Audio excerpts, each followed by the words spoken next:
You might think that Sweden is a neutral nation that have stayed neutral like in World War II and during the Cold War, and has not been taken part in any war since forever. Well, you are wrong. For around 300 years ago, Sweden was at war with almost every single neighbor. So this video will be about the rise and fall of the Swedish Empire. Before I go any further in this video, there is some historical backgrounds you need to know. Because when Sweden was created during the 1200s, every Swedish king had the idea of making the Baltic Sea to a Swedish inland sea, which means that Sweden was to take control of all the coastlines around the Baltic. You can call it as a Baltic Empire. And also in the name of this era, because we in Sweden are calling it as Stormaktstiden, or in correct English translation, Era of Great Power. But I will refer it as you in English know it as the Swedish Empire, or Svenska riket, but we don't use the term Svenska riket, we are using Stormaktstiden. But anyway, the rise of the empire began around 1595, when this man, Gustavus II Adolf, or as you know him in English, Gustavus Adolphus, became king of Sweden. When he inherited the throne, he also inherited a war against Russia, where he won against all the odds. And in the peace settlement with Russia, Sweden are taking control of Ingria, and the aristocracy in Estonia joins the Swedish Empire. So we have immobilized Russia because we have now taken all their ports in the Baltic. And the king's motto was, "Offense is the best defense," and he was going to later be called as the Lion of the North. During this time with the war with Russia, Sweden have also been at war with Poland and Lithuania, where Sweden also won. In the peace settlement with Poland, Sweden gained control of Livonia, which consists of half of Latvia and Estonia today. But the king had not enough with wars. He brought Sweden into the 30 Years' War, where Sweden gained Wildeshausen, Bremenfärden, Wismar, and Pomerania became new settlements for Sweden. And during this time, the Torstensson's War had also raged during this time. The name comes after the field marshal who led the war. That war was against Denmark, where Sweden gained the counties of Jämtland and Härjedalen, Halland and Gotland, and Ösel on the Estonian coast. But it was a war too much for King Gustavus Adolphus. He died in the Battle of Lützen in 1632. I don't know where the king is buried today, but his horse, Streif, can still be seen stuffed up in the armament chamber in the royal palace in Stockholm. The king was succeeded by his daughter, Christina, who became the new queen of Sweden.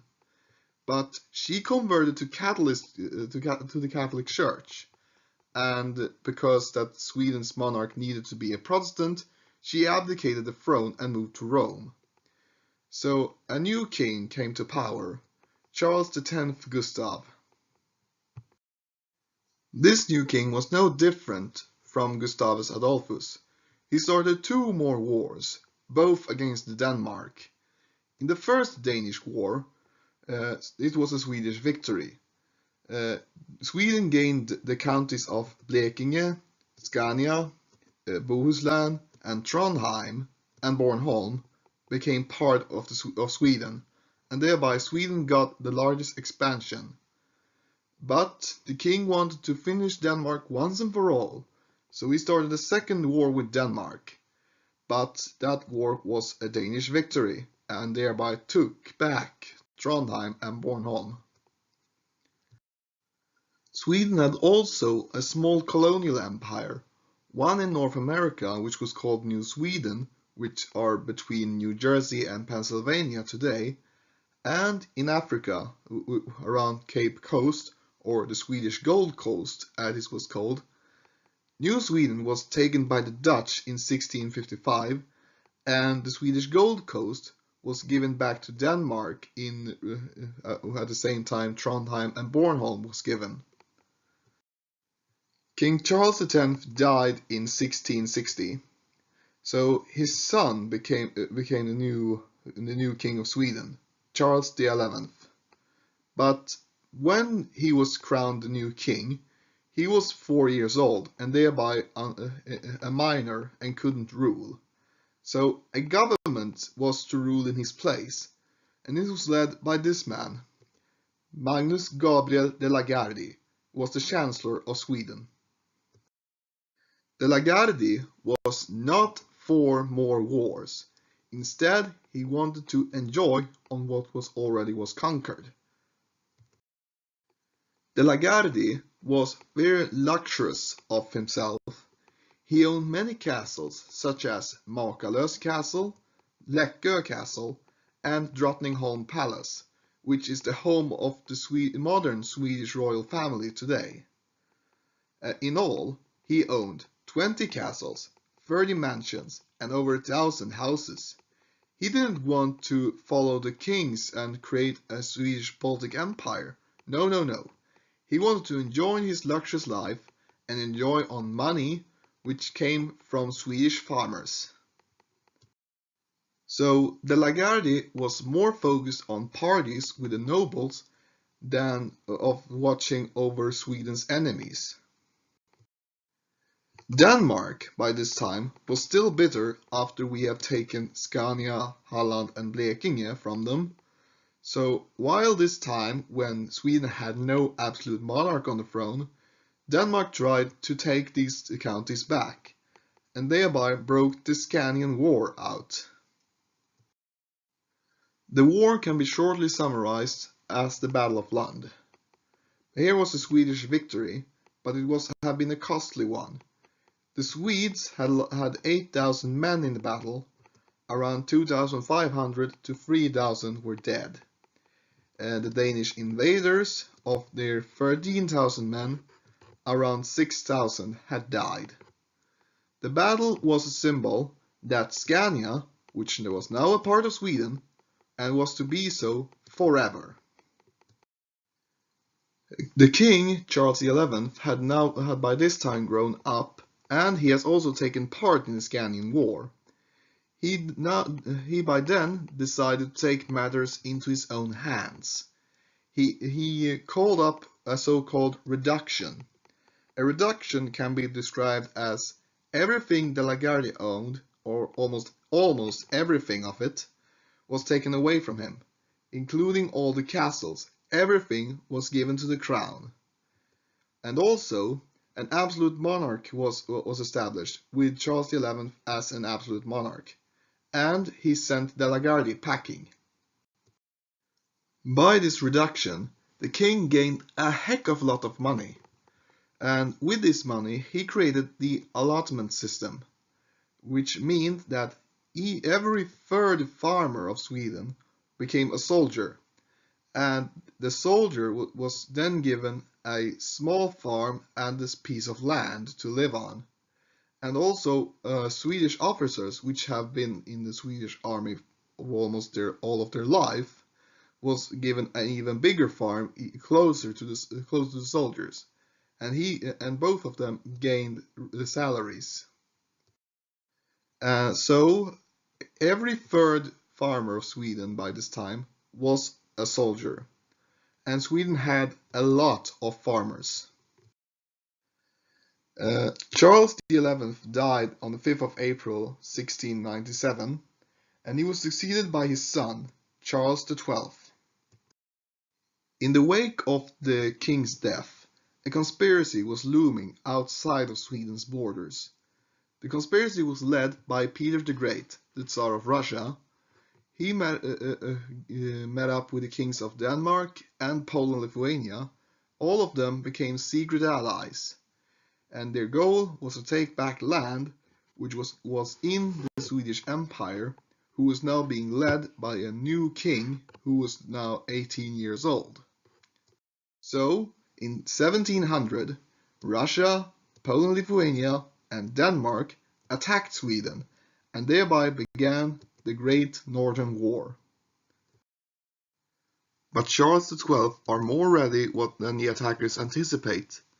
In total, thanks to allotment system, Sweden has an army of 17,000 soldiers, and their first target, Denmark. Denmark, by this time, was focusing on taking the Swedish settlements in northern Germany. It was just for Sweden to cross Öresund, threaten Copenhagen, and force Denmark out of the war. On the other side of the Baltic Sea, the Russians had conquered Ingria and occupied the city of Narva on the Estonian-Russian border. It seemed like the Russians had the upper hand, but it began to snow, which made, and thanks to the wind, the Russians couldn't see. The Swedes then advanced with the wind and took back the city. It was one of the greatest military victories in Swedish history. In all, that the Russian men, 37,000, around 7,000 had died, and plus the unknown numbers of deserters and killed by frost, around 18,000 men had died. On the Swedish side, which were around 10,000 men, around 667 had died and 1,200 wounded. Note, the Russians are not out of the war, but they had to repair their armies. The next target, Poland-Lithuania, which was now being faced by its entire Swedish army. Shortly summarized, Poland-Lithuania surrendered in 1709. Now it was just Sweden and Russia left in the war. The Russians did make a peace proposal that they will return all conquered territories except for Nyenskans or St. Petersburg today.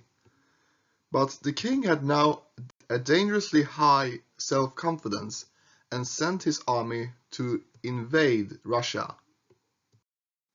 But from an historical perspective, invading Russia is a very, very difficult task. And Sweden met its fate in the Battle of Poltava in Ukraine, where the Russians won decisively, and the Swedes was forced to pull back. This victory also made that Denmark and Poland-Lithuania re-entered the war against Sweden.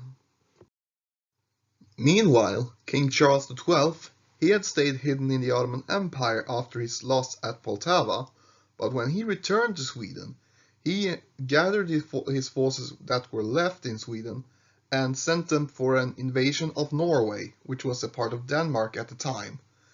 But it was there where he met his doom. With the king dead, all hopes of Sweden winning the war was thereby gone. So in 1721, Sweden sued for peace. And in the peace settlements, Sweden leaves Ingria, Southern Karelia, and Estonia to Russia. Livonia will be given to Poland-Lithuania, and Sweden leaves all German territories.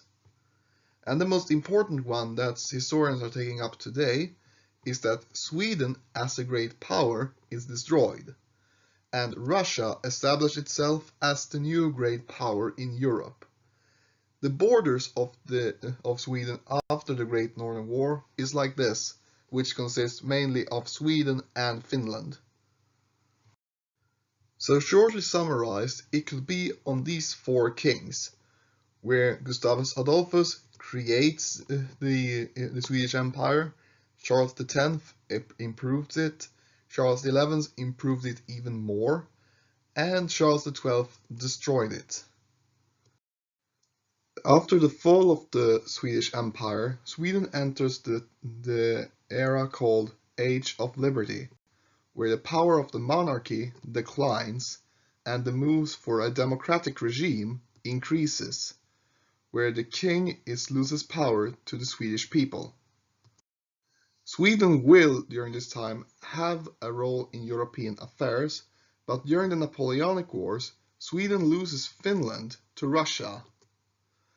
But after the Napoleonic Wars, Sweden gains Norway and creates the United Kingdoms of Sweden and Norway, or as we call it, the Swedish-Norwegian Union. But the union is dissolved and Sweden and Norway becomes independent nations again, and then we have the Sweden we have today. So Sweden went from an empire with an absolute monarch to a smaller Sweden with a full-out democracy for the most part. Thank you for watching. More videos are coming up. Stay patient.